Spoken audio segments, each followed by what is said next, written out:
I am pretty much one of the community managers over at the Halo Archive, just pretty much going ahead and managing the community in a sense of what activities can go on, things like this, maybe other things like we recently had a contest for one of the most recent Halo games that came out for people to write fan fictions to either bridge between the first game or the most recent one that came out of Halo Wars. So there's a lot of really neat stories within that. I definitely do try to go ahead and make it within that kind of area. Since we are a lower-driven community, it's less, I really try to make people work or think about the activities that we get into. Cool. And then I'm, of course, Synth Samurai on the Halo Archive and the author of the Full Circle blog that kind of talks about Halo and integration and science fiction into the franchise. So without further ado, we're here with famed science fiction author, futurist, and he's also a participating external advisor of NASA's Innovative and Advanced Concept Groups, David Brin. So Dr. Brin, why don't you tell us a little about yourself or your works? Well, I grew up in L.A.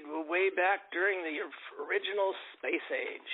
And, of course, I was influenced by some of the old greats like Arthur C. Clarke, after whose centennial year it is, and after whom we named the Arthur C. Clarke Center for Human Imagination at UCSD.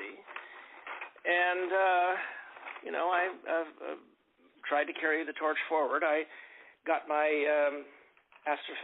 did my astrophysics work at UCSD, and proceeded from there, to sell novels, and the tail of the writing career sort of wagged the dog as a scientist. So I'm primarily best known for that, and doing a lot of public speaking and consulting on technical matters, technology in the future, things like that, for the CIA, IBM, GE, Viacom, a lot of NGOs, things like that. So anyway, yeah. Well, I've certainly been involved peripherally with Halo to the extent that my sons certainly snagged me into some games, and of course Greg Bear, one of the great Halo authors, is a close pal of mine, and things like that. So it's a great science fiction franchise. It really tries very, very hard to, within the premise of the system, keep its science fiction heart. Yeah, exactly. That's hard to do in a game because you keep reaching thresholds. How do you up the ante? I mean, how do you get the Master Chief, into ever greater difficulties when he gained godlike powers at the end of the previous episode? So yeah. So I guess I'll just ask. We have 4 quick questions, and then we have maybe 3 fan questions, and you can make them brief. Again, we don't want to keep you too long. So my question is, since this is a more gaming and science fiction oriented discussion, and I know that you, if I'm not mistaken, wrote or at least co-wrote Sega's Echo the Dolphin 2 back in the 90s. What is your take on the interactive medium of gaming being a catalyst to tell different science fiction narratives other than, say, film or books? Well, I was very impressed with the way things worked. As a novelist, you're used to the notion that you can control the course of events in your the universe. And of course, you quickly learn that that's not entirely true. Your characters can get up on their hind legs and demand, that no, I wouldn't do that. I would do this instead. Well, this is very much the case, more so in collaborative media, like in Hollywood, where the director is king, not the writer. And in games, it's the game sequence that is king. And then when they came to me for Echo the Dolphin, they had already figured out a number of game challenges that the main character, that Echo, would have to face. And they wanted them tied together by a coherent storyline. And I looked at all of the at all of the gameplay and realized that there was a way to tie it all together with a very compelling story arc. And that is that 99% of the dolphins and humans in the galaxy had left, but the enemy thought they saw a way in to go back in time, but they have to get to Earth first. And there's a small contingent of dolphins there who are protecting the Earth. And so Echo has to thwart the aliens, otherwise they will change the whole history of Earth and make it so that the dolphin and human alliance never happens. And it seemed to be a fairly straightforward thing to do, and so it was fairly easy, and it worked out very well. Cool. I remember Echo the Dolphin way back when. Even before I met you, I remember playing, and I had no idea that you had a part in it, so that was cool to find out. All right, so Nels, why don't you ask your question? Yeah, yes, this one's pretty forward too. Does a greater understanding of hard science increase or lessen your appreciation for science fiction? It's probably different for each author, but I guess. Well, only about a tenth of science fiction authors are scientifically trained as I am. I've noticed but that, yeah. all of them, almost all science fiction authors and fantasy authors share a love of history. So we all read a lot of history. And when you think about it, science fiction was poorly named because it was called science fiction. It drew a lot of antagonism from both the far right and the far left, where there's a certain amount of hostility to science. And certainly on many of the literary departments on many university campuses, there's still some hostility to science fiction because science fiction has the fundamental premise that things can change. And that's the main thing that separates science fiction from its much, much, much, much older cousin, fantasy. Fantastic elements were in human storytelling going way back to the very beginning, Gilgamesh and the Iliad and the Odyssey and all of that sort of thing. Mm-hmm. So that's the rootstock. Science fiction is a branch that took a direction of saying we're going to do thought experiments about change and how change happens, and how it might be bad or how it might be good, how humans might respond to it. And therefore, what you're talking about is possible extensions of human history. The great story. As I said, most science fiction authors and fantasy authors have read a lot and steeped themselves in history. The great tragic story, the great incredible story of humanity's ever so slow rise with 3 steps forward, 2 steps back, 5 to the side, and always hampered by the futility of the thing that usually took over, and that's feudalism.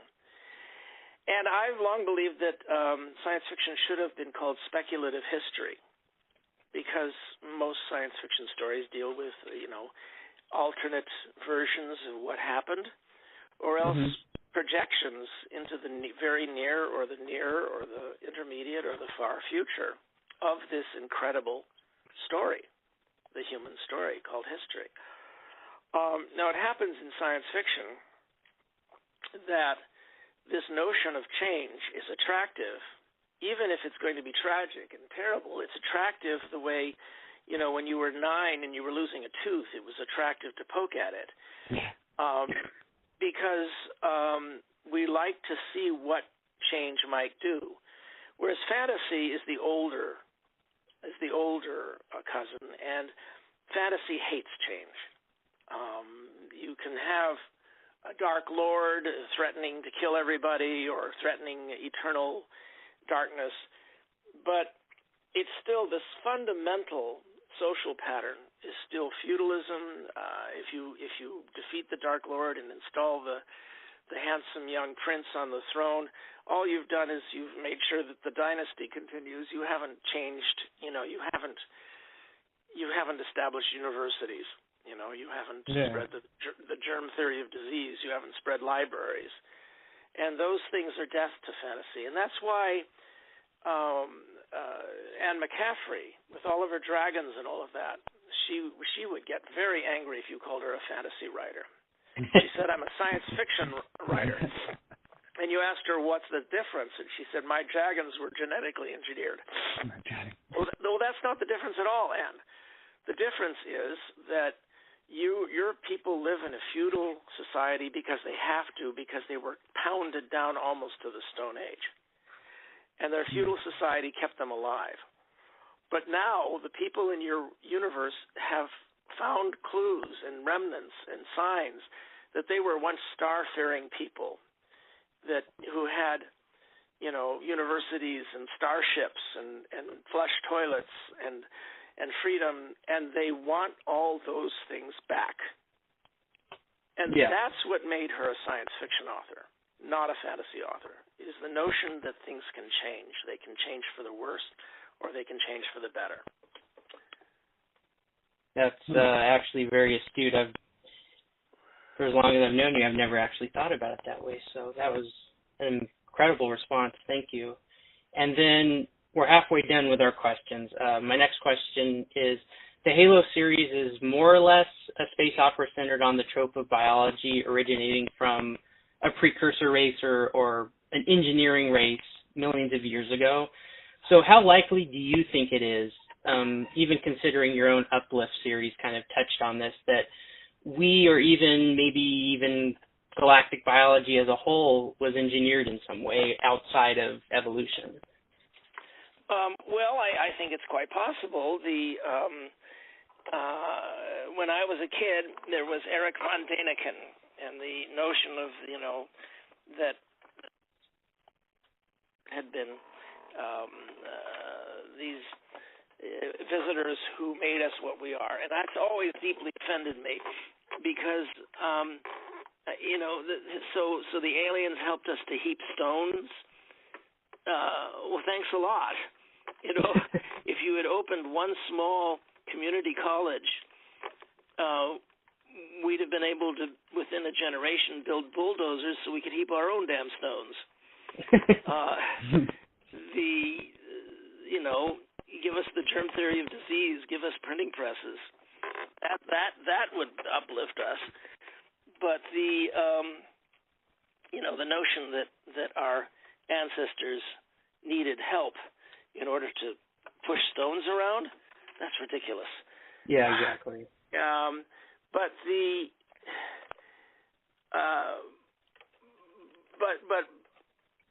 nevertheless, the notion that it's at least conceivable that aliens could intervene in our ancestry.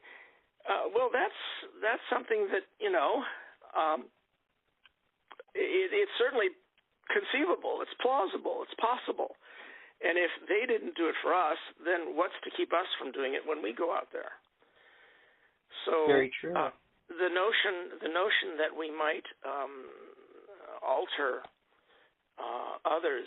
I mean, humanity plowed through the glass ceiling and shattered it to bits. And what I mean by glass ceiling is that there are dozens of species on the planet right now who have some very basic linguistic ability to understand some very simple semantics and to make some logical decisions and to even use tools to some degree. And I'm talking not just dolphins and chimps who seem above the rest, but not by too much. I'm talking also about sea lions and elephants and crows and ravens and parrots and even prairie dogs, for crying out loud. Apparently, evolution allows this really, really easily to get up to that sort of level. And then there's a glass ceiling that no species seems to have ever gotten beyond except us, and boy, did we get beyond it. We got beyond it again and again and again and again.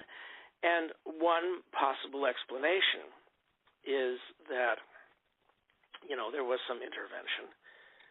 And if so, I hereby make this a challenge to those alien lurkers who are reading this or listening to this, to show yourselves, because if they're lurking on our internet, well, this is one more of my patented challenges.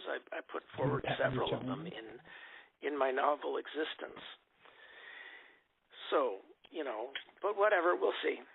Yeah. All right. So last question from us, and then we'll get to the brief fan questions, and then that'll do it for the interview. But last question in terms of us. Go ahead, Nels.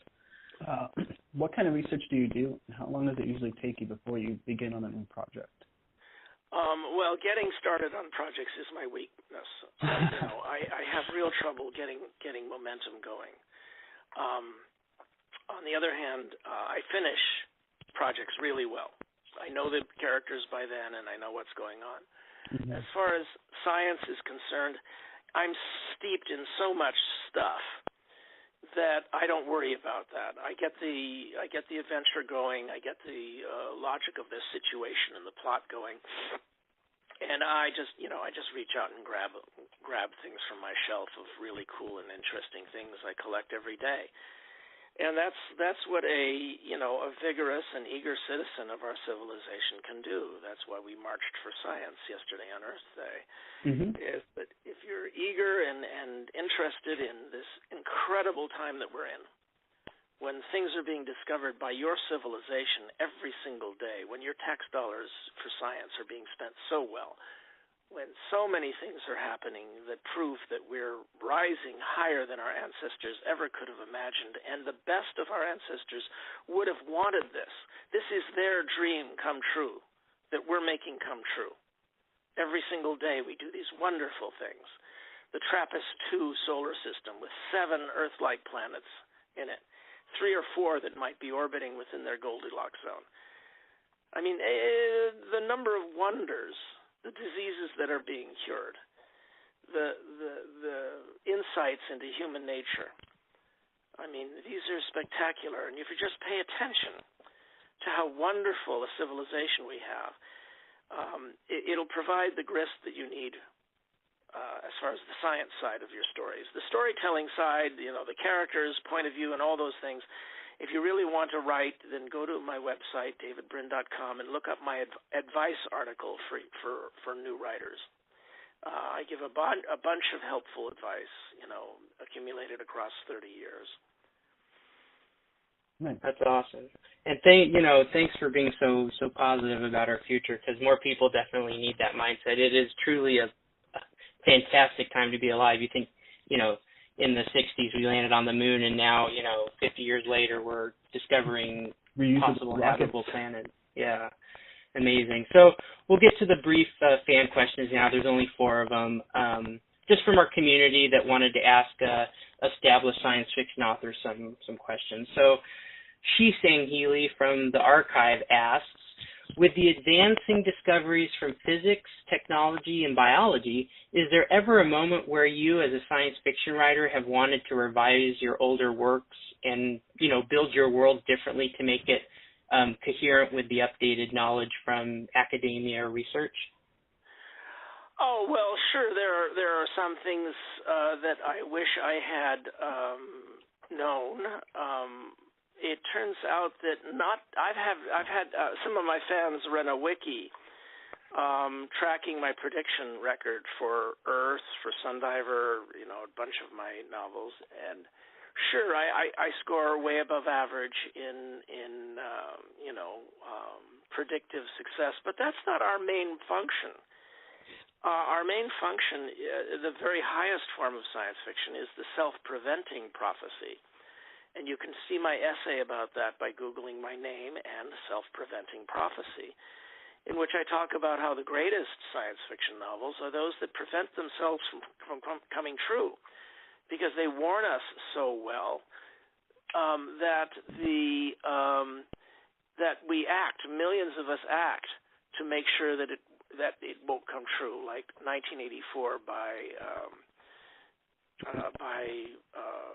Orwell, or Silent Spring and Soylent Green, which recruited millions of environmentalists, and all the World War III novels and stories and movies like Dr. Strangelove that helped to prevent World War III.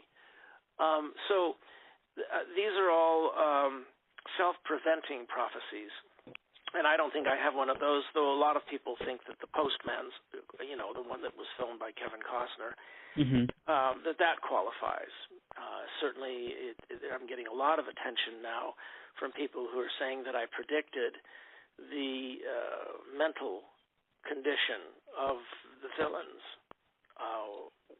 in that story with too much accuracy. And I wish that was an area in which it didn't come true. For sure. Another question. All right, so go ahead, Nels. When creating, this is from actually Stellar State Logic, another member from the archive. When creating alien races or writing about them, either from your own point of view or humans or another race, how hard or how much time do you spend thinking about the small social cues for cultural aspects? Oh, well, it's a plot driver if you can make your aliens or even human characters different in interesting ways. So, I'm all the time wondering about, how can I make the situation or the characters more interesting, and the making them different in plausible ways is one of the best means for doing that.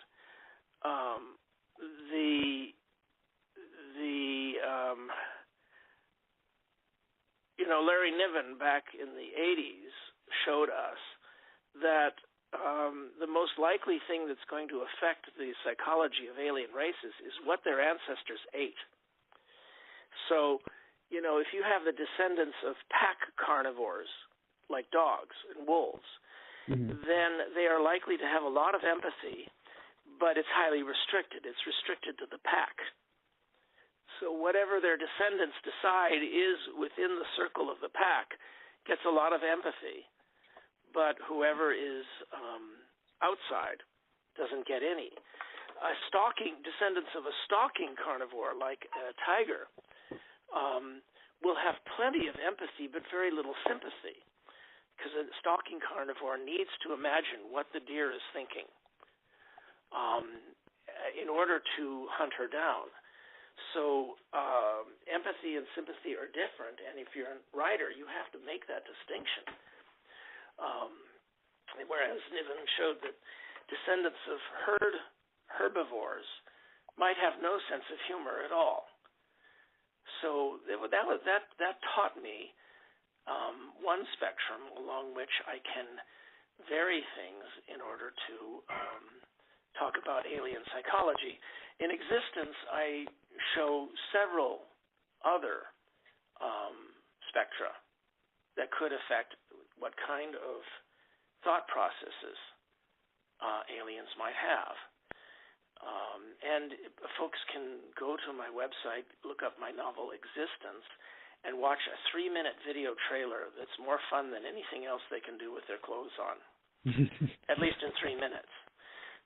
So, beautiful artwork by Patrick Farley, and so have a look at that trailer. All right, awesome. We're halfway through, just 2 more questions, and then you're off the hook. So, Jones, why don't you ask the next question as well? Yeah, this one's from Bill Dev. Pretty much these questions are from members of the archive. Two of your novels, That She's Red, Earth, and Star-Tide Rising, follow similar pattern. First half is an intricate build-up of plot points until a crucial point turns the second half into a fast-paced payoff. I've rarely read a book that has such a dichotomy between the pacing in the first and second halves while still feeling like a cohesive whole. How do you make decisions deciding how and when these dominoes should be set up and then tipped? Well, that's a terrific question, one that I haven't had before. The distinction between the first and second halves, I'm not alone. Old Robert Heinlein had exactly that dichotomy between the first and second halves. In his half, in his way of doing things, the first half was dynamic and action-packed. And then always the second half was just talk, talking our ears off about his opinions, which is why we would have been great collaborators. He could have done the first half of a novel, and I'd do the second half, and it would have been much better than both of us. But in my case, I hadn't really thought of that before, but the whole notion is that, I'm trying to develop characters and situations, and once those situations are, I try not to make the first half boring. I mean, enough stuff happens to keep you interested, but by the time you get to the middle, you understand the characters, you understand the situations, and it's time to really take off. Mm-hmm. As I said earlier, it's the second half of my novels that I really, really know what I'm doing. Mm-hmm. Which I would have had a better career if it had been the other way around because, I'd have snagged more people in. But all I can say is those who stick with it usually get their money's worth. Great question. All right, awesome. And just a side note from the author of that question, praise for you, is that she actually read Earth back in 2008, and she said, like so much good sci-fi, Earth had predicted a lot in terms of culture and technological advances. So, I guess your title as futurist rings true on everything you do. So. Well, I don't claim to be right all the time. For instance, one of my biggest howlers was 5 years or so ago, I was predicting that the European Union would start to grow beyond Europe, and different countries like, Vanuatu and Bermuda and all that would send in applications, and it would stop to be the European Union, and it would start to become the Earth Union. Boy, was that a howler. Now, it could still come true if they get their act together, but it's going to take them a decade to correct all the problems they're having right now. Yeah, I feel like that. On the other hand, people credit the Postman with predicting some of the extreme Confederate craziness we're starting to see in the United States. Yeah. And Earth, of course, has a really high score for a lot of things. So, if you're in this trade, you have to have a sense of humor and a sense of limitation and a realization that your job isn't to have a high predictive score. It's to it's to get people thinking about variations. Cool. And so the last question that we have for you today is by author Deception Cobra from the archive. And before I answer this question, I want to say that it will probably, no doubtably, end up as a challenge question in the science fiction repository you and I were talking about a few days ago. So the question is, if or when humankind are able to build artificial intelligence that become self-aware, kind of either like Skynet or Cortana in the Created in Halo, what kind of legal or rights-based questions should we consider applying to these creations? Well, that's a very big question, and there are already some areas where legislation has been proposed about the legal rights of computers. I take it to an extreme in a short story called Stones of Significance, which is one of the very few stories you'll ever read that are set after a positive singularity. Now, you can set stories after a negative singularity, like The Matrix, where, advanced AIs happen, and we don't like the results. But the movie Her is set during a positive singularity, where there's a lot of love flowing in all directions. Well, in Stones of Significance, it's set after a positive singularity when we've merged with the machines in a fairly attractive way. But the expansion of rights hasn't stopped. It's includes whales and dolphins and ecosystems and all this sort of thing, and the huge civil rights fight that's going on in this civilization is whether to give rights to fictional characters. Creations that we're emulating in software or even in old novels. And, of course, to us that seems absolutely ridiculous. But it's merely an extrapolation of the same process we've undergone for 150 years of deciding that we don't want to be as prejudiced as our parents. And of course, it causes disruption, just as those earlier extensions of human dignity and human rights cause disruption. The best thing I can say is, however we approach it and however the singularity plays out, we're better off if there's lots of science fiction. This is totally true. So that's it for really what we had today. And again, just as a colleague and friend, I want to thank you so much for participating in doing this. It really means a lot to both me and the people at the archive.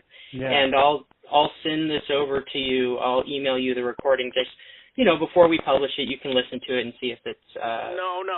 That's. I thought that you were doing transcriptions. Oh, okay. I don't need to. Okay, that's perfect. Then. All right. Well, in any event, Robert Williamson is a pal of ours at the Arthur C. Clarke Center for Human Imagination, and he's helping me and a couple of other folks there to develop a system by which sci-fi fans can help if there's ever an emergency by saying, all right, here's something some government official can say, have there ever been any sci-fi stories about this or about that or about this?